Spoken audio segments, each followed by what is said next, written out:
The tragedy of losing parents is a heart-wrenching experience that forever alters the trajectory of one's life.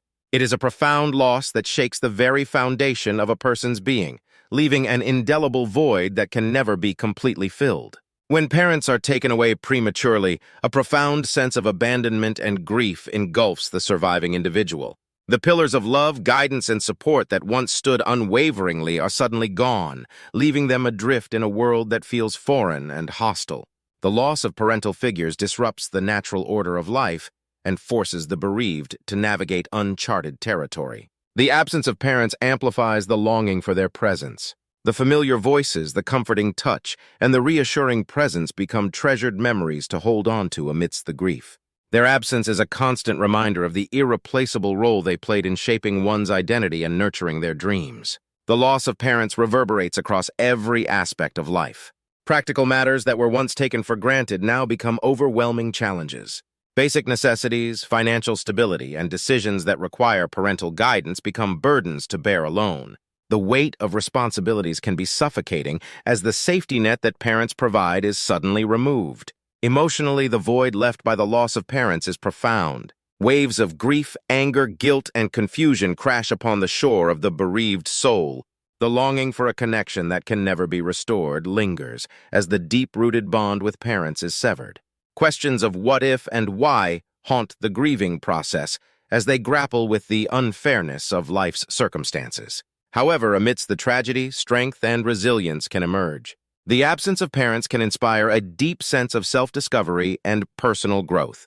The bereaved individual learns to navigate the world with newfound independence, drawing on the values and wisdom instilled by their parents. They may find solace in the memories and carry their parents' legacy forward, keeping their spirit alive through their own actions. While the loss of parents is a profound tragedy, it can also serve as a catalyst for personal transformation and the cultivation of inner strength. It reminds us of the fragility of life and the importance of cherishing the moments we have with our loved ones. And in the midst of grief, the human spirit has the capacity to heal, grow, and find meaning, even in the face of profound loss. This poor boy lost his parents in a car accident weeks ago. One day, when he attended a school, he surprisingly found his late mother's photo in the principal's office. He had no idea that it would expose some shocking things about his mother's background. Patrick, 14, waited nervously and despondently outside his school principal, Mr. Walton's office. He understood why Mr. Walton had called, and he was not interested in engaging in such discussions. As mentioned above, Patrick's parents passed away after a car accident. He was aware that his mother was an orphan, and that his father was a single child whose parents had died many years before, leaving him with no relatives. After his parents died, social services put Patrick in the care of Mr. Duncan and his wife. Mr. Duncan was Patrick's temporary caretaker, and when Patrick was accepted to the school where Mr. Duncan worked, he became his teacher. However, Patrick was having difficulty dealing with his parents' losses, so he couldn't focus on his academics and was continuously skipping assignments and failing examinations. Patrick was called to Mr. Walton's office after news of his bad performance reached him. He knew Mr. Walton would question him about why he was performing so poorly in school, and he didn't want to speak about his parents' death. He realized he couldn't truly avoid Mr. Walton, so he walked into his office.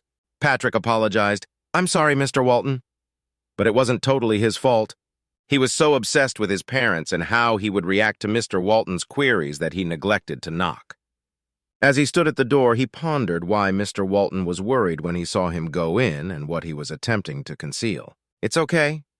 Come in and have a seat," Mr. Walton said. "How did you come to know my mother, Mr. Walton? What are you attempting to conceal?" "So, Patrick," he began as he sat down, "you're presumably aware of why we're meeting today. I understand that everything has always been hard for you and your family, but we won't be able to allow you to take the tests if you don't start paying attention to your decreasing scores. It would be challenging for us as well." Patrick sat still without saying anything. What would he say in response? That he preferred to remain at home rather than go to school? That he had no friends at his new school and didn't care since all he wanted was his parents back? He regarded himself as a powerful 14-year-old, not a helpless young child who ached for his parents. He was much too serious to express how much he missed them. Unfortunately, he didn't trust anyone in his life enough to just tell them what was going on inside his head, and whenever he sat down to study, he'd spend several hours thinking about his parents. "Have you arrived, Patrick?" Mr. Walton inquired, interfering with his thoughts. "Can you commit to working harder from now on?" "I did," he eventually admitted. "I'll try my best, Mr. Walton," he says, "but I'm having difficulty focusing since." Mr. Walton's phone rang, and Patrick was cut off before he could continue. "Just a minute, Patrick. I'll be right back," Mr. Walton remarked as he exited his office to answer the phone. Patrick would have nearly spat out the true reason he was so preoccupied if the phone hadn't rung. In his worry, he moaned and shook his legs. When Mr. Walton didn't return after a few minutes, Patrick remembered the time he saw Mr. Walton concealing something. He had given it some consideration, and he knew what he was about to do was completely wrong, but he was anxious to find out what was going on, so he slowly unlocked Mr. Walton's drawer. He made sure no one could see him, and what he saw inside came as a shock to his eyes. "Mom?" Patrick couldn't understand. He was looking at an image of his mom and Mr. Walton. Mr. Walton was holding and beaming at his mother, who seemed much younger in the photograph. Mr. Walton came from his office at that point, and he paused for a moment when he saw Patrick grasping the photo. "You shouldn't have." Patrick had just begun to speak when he turned to look at him, tears streaming down his cheeks. "Mr. Walton, how do you know my mother? What are you attempting to conceal?" he almost screamed. Mr. Walton groaned and took his spectacles off. "Would you mind taking a seat, Patrick? There's a lot you should be aware of." As Patrick sat astonished, Mr. Walton's eyes widened.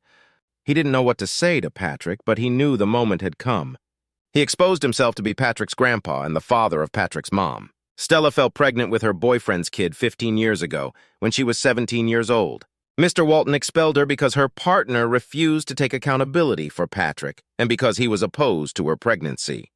"Because my wife passed away after delivery, I was everything to her," he stated.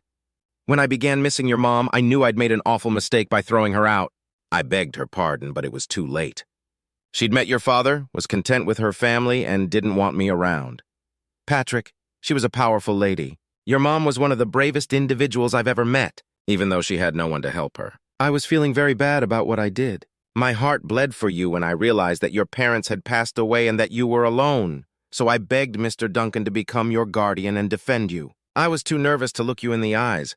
"I'm sorry," he eventually said. "Her mother stated she was an orphan. Do you consider yourself my grandfather?" When Patrick inquired, Mr. Walton nodded. "You have every right to be furious with me for what I did, Patrick. I know you're afraid to remain with Mr. Duncan and would rather swap guardians and never see me again, but—" Before Patrick could continue, he leaped to his feet and held Mr. Walton passionately. "I'd like to live with you. I forgive you everything. I am ecstatic to have you. We can go fishing, play baseball, and do a number of other fun things. Grandpa, you have no clue how thrilled I am today. Mom and Dad always stated that family is the most essential thing God has given us, and I am thankful to have one." He cried, "I love you!" Mr. Walton was astonished by how beautifully everything had worked out. He hugged Patrick, happy to see his grandson again. He'd come a long way to see Patrick, and he was eager to regain his lost time,